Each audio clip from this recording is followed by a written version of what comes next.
بسم اللہ الرحمن الرحیم.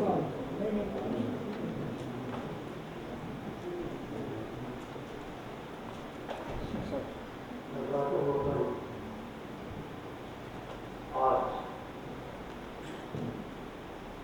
اس سینٹر میں مجھے آزادوں کا شرف حاصل ہوا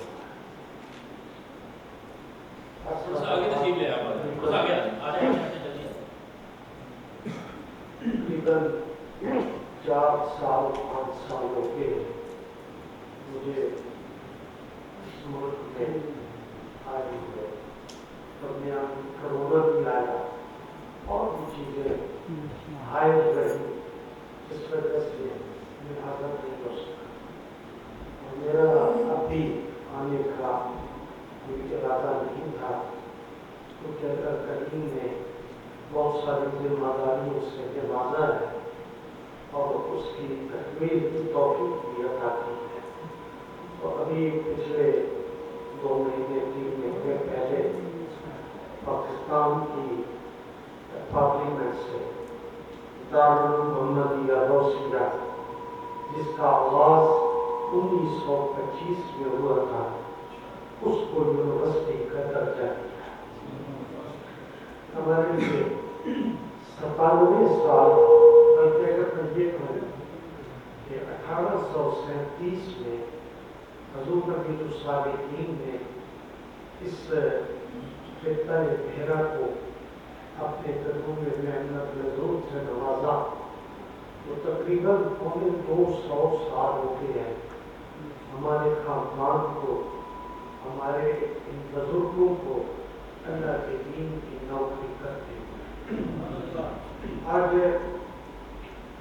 تقریباً جیسے میں نے عرض کیا 1925 میں حضور غازی اسلام حضرت پیر محمد شاہ صاحب رحمۃ اللہ علیہ آپ کے دل میں یہ جذبہ تھا کہ ہمارے مسلمان جو ہیں وہ انگریزوں کی غلامی میں ہیں اور وہ پڑھتے نہیں ہیں, سکول نہیں جاتے, اس طرح کے معاملات میں بہت پیچھے رہتے ہیں. تو آپ نے اپنے پورے علاقے کے ہر گھر میں دستک کی اور ان سے جا کے کہا کہ اپنے بچوں کو سکول بھیجو. تو لوگ کہتے ہیں کہ ہمارے پاس بچوں کو پڑھانے کے لیے پیسے نہیں ہیں, ہم ان کی فیس آدھا ٹکا نہیں دے سکتے, تو اس لیے ہم یہ بچے سکول نہیں بھیجتے. ہمارے دادا محترم نے ارشاد فرمایا ایسے کرو, بستہ میں دیتا ہوں, ٹکے میں دیتا ہوں, کتابیں میں دیتا ہوں, تم اپنے بچوں کو سکول بھیجو. تو یہ وہ سلسلہ خیر تھا جو اس وقت سے چلا. رسول اللہ سے اس میں اور پاکپن پیدا کیا, پھر اللہ تعالیٰ نے اس کو اور وسعت دی. آج یہ تقریباً پاکستان میں 350 ادارے ہیں جن میں بچے بچیاں زیور علم سے آراستہ ہوئے.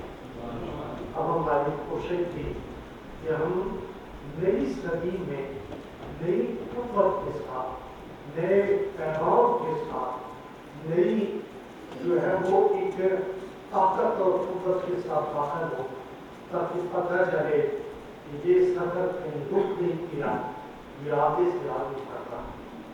الحمدللہ آج تک میری مصروفیات یہی تھی کہ میں وہ یونیورسٹی کے معمولات میں مصروف تھا. لیکن پھر شاہ صاحب کا یہ ایس الکرم, یہ مسجد, یہ عبادت گاہ, یہ مسلح, یہ تعلیم کا مرکز, مجھے جب پتہ چلا تو بہت خوشی ہوئی اور میں ذاتی طور پر اس میں شرکت کے لیے حاضر ہوا ہوں. میں دعا گو ہوں میرے دوست اس میں کامیاب ہو, سرخرو ہو, اللہ تعالیٰ ان کو کامیابیوں سے سرفراز فرمائے. ہم مسلمانوں کا یہ ایک طریق ہے, جہاں بھی وہ آباد ہوتے ہیں, جہاں جا کر وہ کوئی سوسائٹی وجود میں آتی ہے تو سب سے پہلے وہاں اللہ کا گھر اس کی بنیاد رکھی جاتی ہے. حضور نبی اکرم صلی اللہ علیہ وسلم مدینہ پاک آئے تو سب سے پہلے آپ نے مسجد کی بنیاد رکھی. اسی طرح جو بھی مسلمان جہاں جہاں اس کو جانے کی توفیق ہوتی ہے اللہ تعالیٰ کو توفیق بخشتا ہے تو اپنے گھر بھی بناتے ہیں, اپنے گھر میں بھی آسائشیں مہیا کرتے ہیں, لیکن وہ اللہ کے گھر بھی بناتے ہیں کیونکہ ہمارے گھر کے پاس کا کوئی دربار نہیں تھا. یہ مسجد بھی میرے نبی کا دربار, یہ مسجد بھی میرے نبی کا تخت, یہ مسجد بھی میرے نبی کی عدالت, یہ مسجد ہی اللہ کے دین کے فروغ کا ایک ذریعہ, ایک پیغام کو آگے پہنچانے کا ایک طریقہ تھا. مسلمان جہاں جاتے مجھے وہ بات کبھی نہیں بھولتی. میں جب ساؤتھ افریقہ گیا تھا تو وہاں کے ٹاؤن میں مجھے دوستوں نے مختلف جگہوں پہ لے گئے تو ایک مسجد میں بھی لے گئے. اس مسجد میں جب داخل ہوا اس کو میں نے دیکھا کہ اس کے دو قبلے ہیں. اس کا ایک قبلہ کوئی 25-30 ڈگری کی میدان پہ ہے اور ایک سیدھا ہے. تو مجھے بڑا حیرانگی ہوئی کہ ہم نے جو سنا تھا مسجد میں کہتے ہیں مدینہ پاک ہے, میرے نبی نے خواہش کی تو اللہ نے اپنے نبی کے دلجوئی فرمائی اور بیت المقدس سے کعبہ جو ہے اس کو قبلہ بنا دیا. تو ہم نے وہاں سنی, لیکن یہ کیا ہے اس مسجد میں تو مجھے بڑی خوبصورت اور عجیب جوش دلانے والی بات بتائی. تو کہتے ہیں یہاں یہ جو مسجد ہے یہ کافی پرانی ہے اور انہوں نے اس کی بتائی کہ یہ جو ملائیشیا کے لوگ ہیں ملائر ان کو انگریزوں نے جب غلام بنایا تو وہ ان کو وہاں سے لے کے ساؤتھ افریقہ ان کو لے آئے اور سارا دن ان سے غلاموں کی طرف کام بھی کیا جاتا, ان کے قوم کی زنجیریں ڈالی جاتی اور جب وہ رات کو ان کے مالک اپنے گھروں میں آرام کرتے تو ان کی زنجیریں کھول دی جاتی اور وہ دوڑ کر وضو کر کے پہاڑی کے اوپر چلے جاتے. وہاں جا کر ان باجماعت 5 نمازیں جو قضا ہو گئی تھی وہ باجماعت ادا کرتے. نہ انہیں بھوک کا خیال, نہ انہیں دوپہر کی تھکن کا خیال, نہ انہیں کسی اور چیز کا. انہیں جب زنجیریں کھلتی مشقت سے جان چھوٹتی تو سب سے پہلے وہ یہ کرتے پہاڑی پہ چڑھتے اپنی جو ہے وہ وضو کر کے باجماعت نماز ادا کرتے.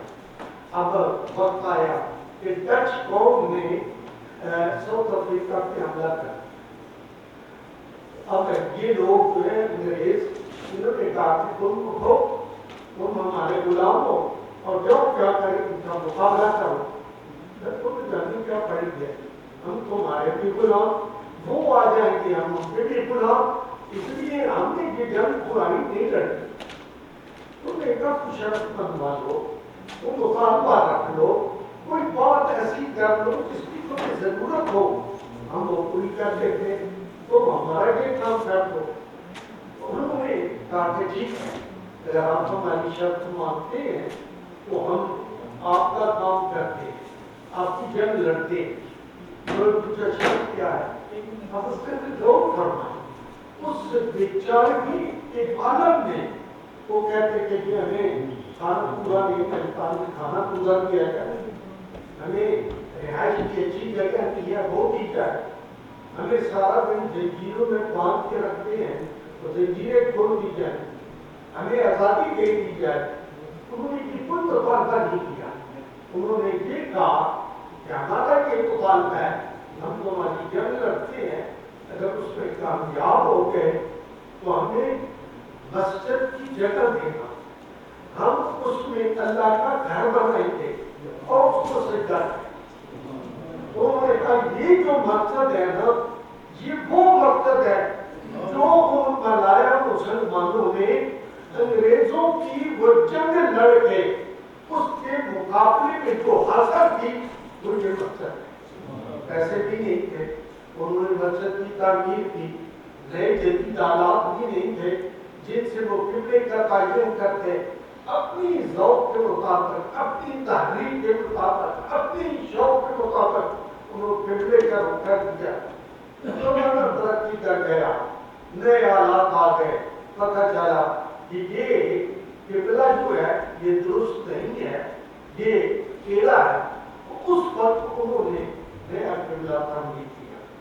حضرت محترم، یہ ہے مسلمان کی شان کہ وہ غیر ہو، کسی نئی سوسائٹی میں ہو، نئی جگہ پہ ہو، وہ غلامی میں ہو، لیکن اپنے رب کی بارگاہ کے سجدے کو وہ بھولتا نہیں ہے۔ یہ مسجد ہمارے لیے بہت بڑی جگہ ہے، اس کا احترام کرنا، اس کو آباد کرنا یہ بہت ضروری ہے۔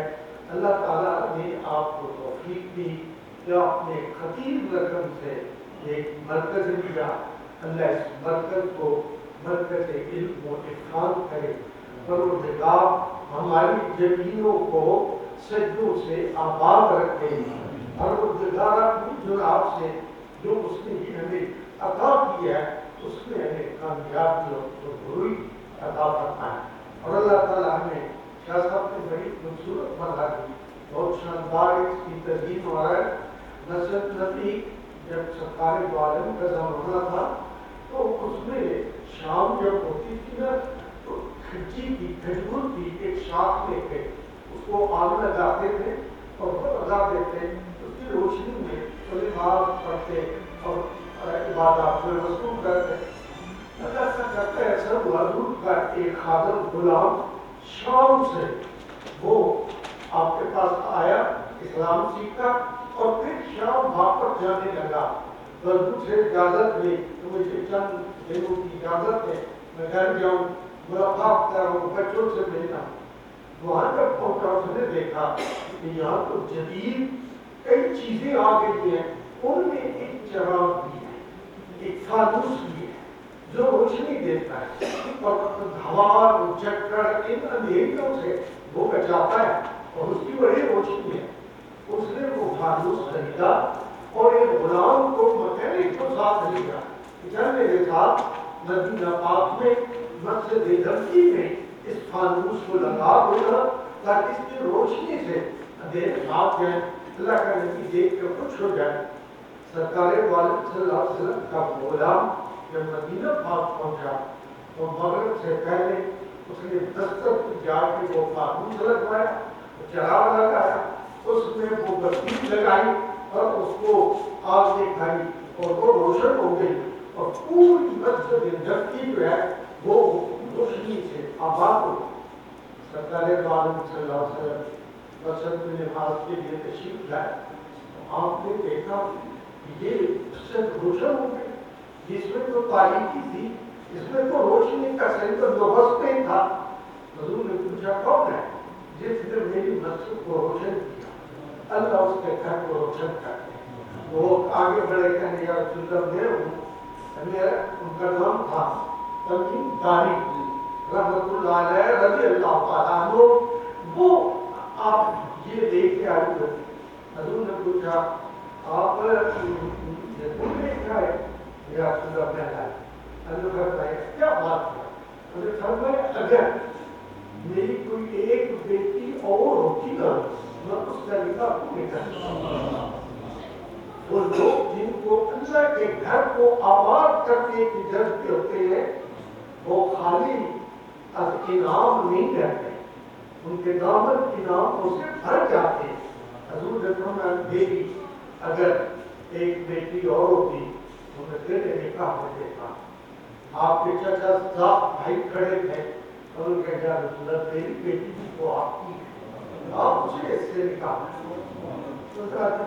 بڑی شان کی بات ہے، بڑی عزت کی بات ہے۔ اللہ تعالیٰ نے آپ کو یہ بہت اچھا مرکز دیا، اس مرکز کو آباد رکھنا، اس کو ہر سچوں سے آباد رکھنا، یہی اس کی بنیاد اور اس کی خوبصورتی ہے۔ اللہ آپ کے گھروں کو آباد رکھے۔ کہتے ہیں کہ آسمان ہم نیچے دیکھتے ہیں، آسمان کے اندر ستارے ہوتے ہیں چمکدار، تو کہتے ہیں جو فرشتے اوپر سے دیکھتے ہیں نا تو یہ جو مسجد ہے نا عبادت گاہیں جس سے ستاروں کی طرف اوپر نظر سبحان اللہ اس سے بڑے بات یہ ہے کہ آج آپ بھی ایک ستارے کو روشن کرنے میں کامیاب ہوئے سرخرو ہوئے اللہ آپ کو ہمیشہ سرخرو رکھے کہ بھائی صاحب میری طرف سے میرے سارے خاندان کی طرف سے میرے سارے دوستوں بھائیوں کی طرف سے دارالعلوم محمدیہ روسیہ کے تمام اساتذہ کی طرف سے آپ کو مبارکباد ہو اور اللہ تعالیٰ اس کو ہمیشہ آباد رکھے اور آباد رکھنے کا ایک ہی طریقہ ہے اولاد کو اس راستے پہ لگاؤ آباد رکھے اگر اس کو نہیں لگاؤ گے پھر کسی کی اپنی مرضی کو آئے نہ آئے تو اللہ نے یہ بھی توفیق دی ہے ہمیشہ ایک بچہ ان کا تلاوت کرنا ایک ان کا بچہ نعت شریف پڑھ رہا ہے ایک جماعت کرا رہا ہے یہ ہمارے بچے نعیم ہے اور فاروق ہے دو باتیں پڑھ رہے یہ آباد رکھنے کے طریقے اللہ آپ سب کو آپ کی اس قربانی کو قبول کرنا واقع صاحبانہ میں کم تو دلتا ہے کہ آمین